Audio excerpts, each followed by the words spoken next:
से 23 किलोमीटर उत्तर दिशा में स्थित पीपीगंज जो एक टाउन एरिया है, वहाँ ज़रूरत के सभी सामान मिल जाते हैं। वहाँ से महज कुछ ही दूर पर रेलवे क्रॉसिंग क्रॉस कर 2 किलोमीटर पश्चिम की ओर भरोइया गांव पहुँचे, जहां बाबा भोलेनाथ का विशाल मंदिर देखने को मिला। मैं हूं तज़ीन फातिमा, गोरखपुर से। वहां सैकड़ों की संख्या में लोग बाबा के दर्शन कर रहे होते हैं, जिसमें महिलाओं की संख्या सबसे ज़्यादा होती है। उसमें बच्चे भी शामिल होते हैं। वहां के लोगों से जब हमने बात की तो उन्होंने हमें बताया कि यहाँ अगर भोलेनाथ से जो कुछ भी भक्त मांगता है, उसे दर्शन मात्र से ही सब कुछ कार्य पूरे हो जाते हैं। वहाँ के पुजारी जी बताते हैं कि यहाँ शिवलिंग स्वयं भू से प्रकट हुए हैं और लोगों की ऐसी मान्यता है कि जो भी लोग उससे कुछ भी मांगते हैं वह पूरा हो जाता है। सन 1383 का मंदिर है ये, मतलब मिला हुआ मंदिर है। और मंदिर तो बहुत पहले का है, कोई किसी का पता ही नहीं है। इतिहास में लिखा हुआ है, एक शिलालेख है, उसमें जो है लिखा हुआ है कि सन 1383। वहाँ बहुत से पूजा अर्चना, कथा एवं रुद्राभिषेक करते हुए देखे जा सकते हैं। किन्नर निशा ने भी जन कल्याण उत्थान के लिए एक रुद्राभिषेक का आयोजन किया है, जिससे किसानों के लिए वर्षा का आगमन हो सके, स्वास्थ्य लाभ हो एवं लोगों में सुख समृद्धि फैले। रुद्राभिषेक का कार्यक्रम हैदराबाद के शास्त्री जी ने सकुशल संपन्न करवाया। शास्त्री जी बताते हैं कि जी, सभी भक्तों को जय श्रीमन नारायण, जय श्री महाकाल। मेरा नाम आचार्य पुंडरीकाक्ष रामानुज वैष्णवदास है। मैं, आपने नाम सुना होगा, दुनिया की दूसरी सबसे बड़ी प्रतिमा स्टैचू ऑफ इक्वलिटी, अभी प्रधानमंत्री जी ने जल्दी ही फरवरी में उसका अनावरण किया है। मैं वहाँ से आया हुआ हूँ और यहाँ पे ये हमारी बहन जी हैं। ये बहन जी का अभिषेक कराने के लिए हम हैदराबाद से यहाँ पर आए हुए हैं। ऐसा सुना है कि पीपेश्वर नाथ महादेव, ये स्थान विशेष यह जहाँ पर हम लोग बैठे हैं पीपीगंज, ऐसा लोग बताते हैं कि ये पीपेश्वर नाथ जी के ही नाम पर इस स्थान का नाम पीपीगंज पड़ा है। और यह जो शिवलिंग है यह स्वयंभू शिवलिंग है और यहाँ पर दर्शन करने से भी अत्यंत पुण्यों की प्राप्ति होती है। बहुत महान सौभाग्य कहा जाता है दर्शन प्राप्त होना।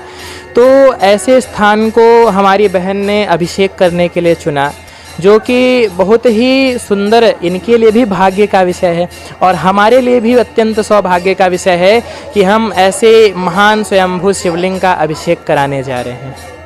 जी, श्रावण मास के महीने में लोग जो रुद्राभिषेक कराते हैं, इसका क्या महत्व है? देखिए, श्रावण मास यह देवसैनी एकादशी से के बाद से हमारे यहाँ एक चतुर्मास, चौमासा जिसे कहते हैं, वर्षा ऋतु का चौमासा प्रारंभ होता है।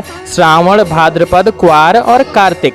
तो इसमें विष्णु भगवान अपने संसार के कार्यों से छुट्टी लेकर के जाते हैं थोड़ा शयन करने, विश्राम करने। तो उस समय सृष्टि का जो संपूर्ण कार्यभार है वो शिव जी के ऊपर आ जाता है। तो शिव जी को श्रावण मास अत्यंत प्रिय है और इसी समय में उन्हें उनके कार्य की जिम्मेदारी सौंपी जाती है। इसलिए उनके बल की वृद्धि हेतु, पुष्टि हेतु, मंगल हेतु हम उनका अभिषेक करते हैं, जिससे वे प्रसन्न हों और हमारा कल्याण करें।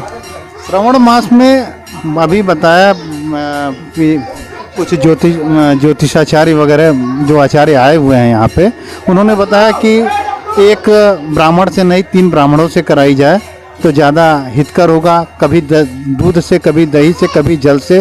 तो इसका क्या क्या महत्व है? देखिए, क्रमशः हमारे यहाँ पर काम्य एक प्रयोग है, काम्य प्रयोग, अर्थात हमारी जो मन की इच्छा है उसको पूर्ण करने के लिए भिन्न भिन्न प्रकार के अनुष्ठानों का निर्देश हमारे शास्त्रों में दिया गया है। तो क्रमशः जैसा कि आचार्यों ने बताया होगा कि जल से अभिषेक कर सकते हैं, दुग्ध से, दधी से। तो जल से अभिषेक करने पर शांति की प्राप्ति होती है। सरसों तेल से अभिषेक करने पर शत्रुनाश और मारण आदि कार्यों की सिद्धि होती है। और सौंदर्य प्राप्ति के लिए कुछ इत्र से भी अभिषेक करते हैं। और तीक्ष्ण बुद्धि की प्राप्ति के लिए शर्करा मिश्रित दुग्ध से अभिषेक करते हैं, संतान प्राप्ति के लिए गो दुग्ध से अभिषेक करते हैं। इस प्रकार से नाना प्रकार के काम्य प्रयोगों को सिद्ध करने के लिए बहुत से प्रकार के द्रव्यों का विधान बताया गया है। तो यजमान अपनी इच्छा अनुसार द्रव्यों का प्रयोग करके भगवान की कृपा के भागी बन सकते हैं। और ब्राह्मण देखिए, अपने यहाँ का कोई भी जो विधान है वह व्यर्थ नहीं है। आचार्य ने बताया कि 3 ब्राह्मणों से होगा अभिषेक, तो 3 ब्राह्मण से करने का अभिषेक कराने का तात्पर्य यह है कि जितने अधिक ब्राह्मण रहेंगे उतना उच्च स्वर से मंत्रोच्चार होगा। और ये जो वैदिक चैंट्स होते हैं, वैदिक मंत्रोच्चार होता है, इससे वातावरण में जो नाना प्रकार के विषाणु, जीवाणु आदि जो हानिकारक हैं और तमाम प्रकार के जो हानिकारक तत्व हैं, वह उस वैदिक मंत्र की ध्वनि के तरंगों से समाप्त हो जाते हैं। इसलिए जितने अधिक ब्राह्मण एक साथ मंत्रोच्चार करते हैं, यह हमारे हृदय के लिए भी, वातावरण के लिए भी बहुत अच्छा होता है। रुद्राभिषेक के लिए कौन सा महीना सबसे सर्वोत्तम होता है? देखिए, रुद्राभिषेक तो भगवान की प्रसन्नता के लिए किया जाता है। रुद्र से अभिषेक है, भगवान का स्नान कराना, उनका श्रृंगार करना ही रुद्राभिषेक है। तो भगवान का तो हम अभिषेक और श्रृंगार कभी भी कर सकते हैं, परंतु श्रावण मास शिव जी का ही मास माना जाता है, उसके अधिष्ठाता शिव जी हैं, इसलिए इस श्रावण मास में करने का विशेष महत्व है। ऐसा कहते हैं, श्रावण मास का हर वार सोमवार, अर्थात सोमवार शिव जी को प्रिय है, तो हर वार सोमवार के समान होता है। इसलिए श्रावण मास की महत्ता थोड़ी अधिक है रुद्राभिषेक करने की दृष्टि से। रुद्राभिषेक आप कभी भी शिव वास देख करके कर सकते हैं।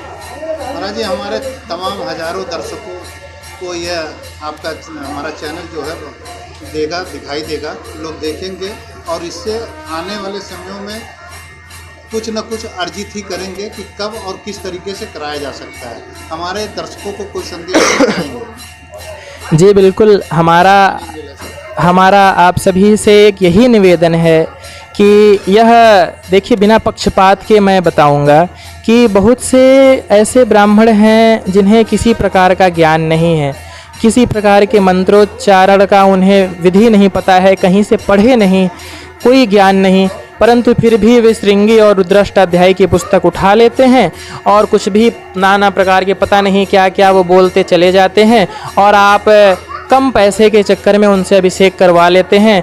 उनका तो नाश होता ही है, आप भी नाश के भागी बनते हैं।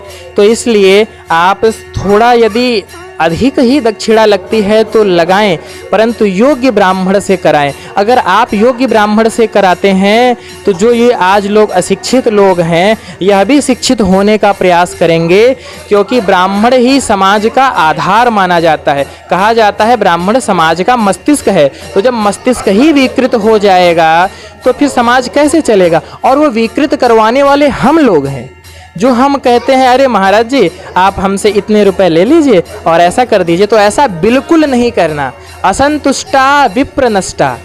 तो इसलिए आप ब्राह्मण को थोड़ा सा संतुष्ट कर सकते हैं। आप बहुत से प्रकार से आप खर्च करते हैं, अगर आप योग्य ब्राह्मण को बुलाएंगे तो वह भी आपके हित में ही होगा। आप थोड़ा सा करके बचने के चक्कर में आप अपना बहुत बड़ा नुकसान ना करें, यही निवेदन है आपसे। बल्कि आप नहीं किसी ब्राह्मण से करवा सकें तो पुस्तक आदि का आप स्वयं से थोड़ा अध्ययन कर सकते हैं, जिससे आपके पास भी थोड़ा इतना ज्ञान हो जाए, यदि सामने वाला गलत कर रहा है तो आप उसे समझा सकें। और अगर ऐसा नहीं कर पा रहे हैं तो एकमात्र साधन है भक्ति। आप आचार्य के समक्ष इतने नतमस्तक हो जाएं कि अगर वह कुछ दोष उत्पन्न कर भी रहा है तो उसका आपको भोग न करना पड़े, भगवान आपकी भक्ति से उसको क्षमा कर दे। यही निवेदन आप सबसे है। धन्यवाद। सभी को जय श्रीमन।